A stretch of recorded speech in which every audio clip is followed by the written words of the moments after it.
Chị có nhớ cái lần gặp đầu tiên với mẹ chồng của chị không? Dạ nhớ, dễ gì quên. Xong rồi đó tối rồi cái mẹ nấu cháo gà cho ăn. Xong rồi nhìn nói trời ơi trời 2012 rồi mà tóc tém nhật hay mà mặc áo bà ba mà ấn tượng á là hàm răng quá trời đẹp. Lúc đó năm mấy tuổi hàm răng đẹp dễ sợ á. Trời trời nữa mình năm mấy tuổi có được đẹp vậy không? Không sau này mới phát hiện răng giả. Ấn tượng lần đầu tiên răng giả. Chị Thương nói chuyện dễ thương quá. Lúc bây giờ làm dâu thì cô có ấn tượng gì không? Thì ấn tượng có cái đi dạy gì mình nằm á thì bắt đầu đè nó hôn vào nó ngồi vú. Trời ơi!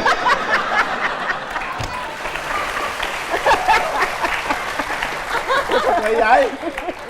Kiểu như là hồi nhỏ lớn á em bị ghiền băng vú. Xong rồi cái nói chung là mẹ thân thiện riết cái tưởng đâu mẹ ở nhà, xong rồi về là được thì cứ khai thác mình sử dụng. Hai mẹ con thì chắc hợp nhau dữ lắm ta. Hợp gì cô? Thì hợp có cái làm bệnh, mẹ cha bệnh thì nó cũng quan tâm, nó hợp. Ăn uống có hợp không? Ăn uống cũng hợp. Quần áo thời trang có hợp không? Không hợp. Ủa sao? Nó mua đen còn tôi đâu có mua đen đâu. Không giúp mẹ mua đen luôn, mua đen có mình vậy. Em nói anh hả, mua xong á mẹ nói để ăn đóng nữa đó, mẹ có mặc đâu. Mẹ nói mặc uổng với lại mặc kỳ quá, thấy nghe 2017 rồi mà mặc áo màu ba suốt quần ống chà bá vậy đó.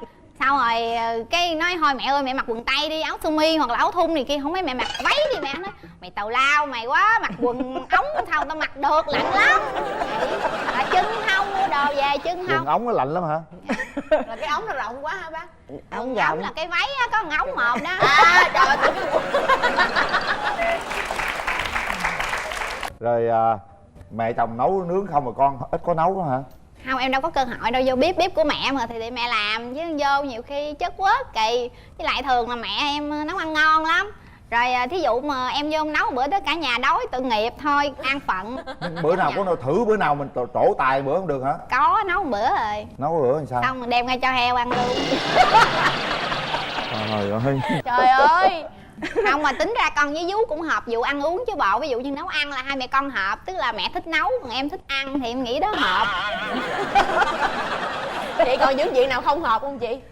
Không hợp nhiều, ví dụ như là mẹ thì tắm nhanh còn chị thì chậm. Nhưng có một lần vô tắm mới vô nhà tắm đóng cửa cái kình có 30 phút à, bay đập cửa đùng ý mày có sao không sao vô rồi coi bệnh này xỉu chóng là gì vậy con. Xong cái mở cửa ra là đầu gọi mới có phân nửa chưa xả nữa. Nói chưa con mới tắm xong chưa gọi đầu xong chờ chút xíu nữa là 20 phút nữa ra. Cái đó là hơi chậm. Rồi thêm cái nữa là mẹ gì cũng khéo léo hết trơn á. Còn chị thì hơi vụng về, hơi hậu đậu chút xíu. Còn lần á là đi chở mẹ đi chơi, cũng tổ chức 20 tháng 10 này kia đồ. Nhưng mà thấy dụ dỗ mẹ đi chơi bời cà phê cà pháo này kia, tóc tai này kia đồ. Xong có lần đó chở đi về, xong cái đường nhà em là cái có thang xuống gì nè, cái đường cũng khó. Xong mà chở ở đó giờ mẹ ba rồi anh chồng em cũng vậy, nó không dám chở xuống. Lần đó em đẩy xuống luôn, chở từ ở trên lộ mà xuống dưới nhà hang gọn hơ luôn. Mẹ nằm gọn trong bụi mía luôn. Tới bây giờ luôn. Hai chồng này dễ, thiết là dễ luôn. Nằm gọn bùi mía gì vậy có la gì không? Đâu còn hơi đâu la, lúc đó là đuối rồi. Ủa là chồng em có nói gì không? Đâu có gần đâu, nói ở xa. Tức là ở chung tỉnh nhưng mà hai đứa công tác, tức là hồi trước là hai đứa quen là ở Tháp 10. Xong rồi cái dụ em chuyển về Hồng Ngự, cái chuyển dọc đường sau làm như nặng quá cái rớt ổng xuống, ổng ở lại Tháp 10. Rồi em về Hồng Ngự em dạy, xong rồi mỗi lần mà hai mẹ con mà có chuyện vui chuyện buồn gì á thì ổng đâu có can thiệp được, xa quá mà. Với lại chồng em ít nói lắm. Ủa chồng ở Tháp 10, vợ ở Hồng Ngự, vậy bao lâu mới gặp một lần? Hồi trước thì hồi em chưa chuyển về á thì tháng về nhà một lần. Mà từ hồi em về cái tự nhiên phong thủy tốt hay vậy, tuần nào cũng về hết trơn á. Mẹ nói nhờ nghiến về xong lắng nó mới về được.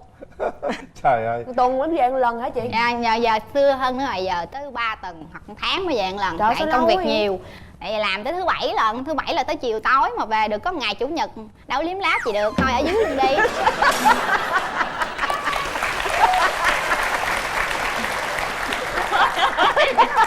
Mẹ chồng hàng chỉ cười quá trời cười luôn. Có khi nào mẹ con có vui vậy nhưng mà có khi nào xảy ra cái mâu thuẫn gì, cãi nhau hay là làm buồn lòng nhau chưa? Không có. Không có luôn Có hả? mẹ có, con khai, con trung thực mà. Nói chung là trong suốt mà từ khi mà mẹ em Trinh em về á thì hai mẹ con không có cái gì buồn hết trơn, làm như buồn lần xong rồi thôi. Tức là lúc đám hỏi á, lúc là làm lễ hỏi á thì chung nhà cũng có trục trặc, đó là do ông nội ông trưởng tộc á. Như nhà hai bên thì bàn luận xong hết rồi, cái tự nhiên ổng lanh, ổng đi bắt lỗi bắt phải, ổng nói thiếu này thiếu kia. Mà thực sự là bữa nay mà em lên em khai á là ở nhà em mới biết, chứ nhà em chưa biết nữa. 5 năm qua em ru không biết gì hết, tức là chỉ có hai mẹ con biết thôi. Cái mẹ về mẹ buồn quá, mẹ khóc, mẹ điện xuống mẹ khóc là 1 tiếng đồng hồ, tốn tiền điện thoại quá trời luôn mà. Cái nói giờ nó khó rồi, thôi giờ mẹ nghĩ cưới con rồi, con đi kiếm chồng khác đi, coi như mẹ tặng lễ cho con á, con đi kiếm chồng khác đi. Khóc quá khóc, chồng em bệnh sốt luôn. Xong rồi cái em cũng khóc nữa. Cái nói thôi giờ lỡ mẹ ơi, không phải lỗi do ông trưởng tộc, cũng không phải lỗi do ai hết trơn, lỗi là do định mệnh thôi. Bây giờ hai mẹ con mình cố gắng đi, mình vượt qua trận này nữa thì thôi. Xong là em tự hứa với lòng là lần đó là lần duy nhất để mẹ khóc. Từ khi mà về tới giờ là không bao giờ để mẹ rớt nước mắt vì em nữa. Một lần Mà sau này cũng vậy á, mẹ hứa luôn á, sau này cũng vậy luôn. Nhưng mà chị có khi nào chị khóc chưa? Có khóc là khi mà chuyển trường về á, rồi xa chồng cái ngồi ở trước khóc. Cái mẹ nói thì mày cũng đồ, mày đi di dứ luôn đi, mày chuyển ngược di dứ đi. Là khóc nhớ chồng chứ không có khóc vì mẹ. Tại mẹ lên em lấy khen mẹ hoài con kỳ quá mẹ, tuyệt vời lắm. Bây giờ hoài mà không tuyệt vời hết chưa? Nhưng mà đó giờ có một chuyện mà con giấu 5 năm mà con không dám nói chồng con cũng không biết nữa đó. Mà sợ nhiều khi nói ra nay nói xong không biết cuộc sống nở qua hay cuộc đời với tắt. Mà mẹ hứa là mẹ không giận con đi rồi mẹ trả tiền xe cho con về bữa nay đi con mới nói. Mẹ hứa đi. Mẹ hứa. Là lần đó là nhà đám giỗ, cái mẹ có mấy cái có một cặp nồi đen, nồi đó mua sau hồi lúc mà Hòa Bình tới giờ á. Cái Tật thì hay hậu đậu, cái bữa đó âm thầm lặng lẽ ra dẹp đồ này kia đồ lanh mà xong cái đứng lên cái trúng cái nồi rớt xuống bể nồi. Cái chết rồi, sao giờ nồi quý lắm. Cái âm thầm lặng lẽ phóng vô buồn ngủ tới sáng luôn. Cái bạn trời đất ơi, con mèo âm binh nào nó làm bể cái nồi của tao đó. Rồi sao là giá được, nó bể bánh chành hết rồi, im luôn. Nó trời, con mèo kỳ quá hả mẹ, tự nhiên nồi bể luôn. Nay khai mẹ con là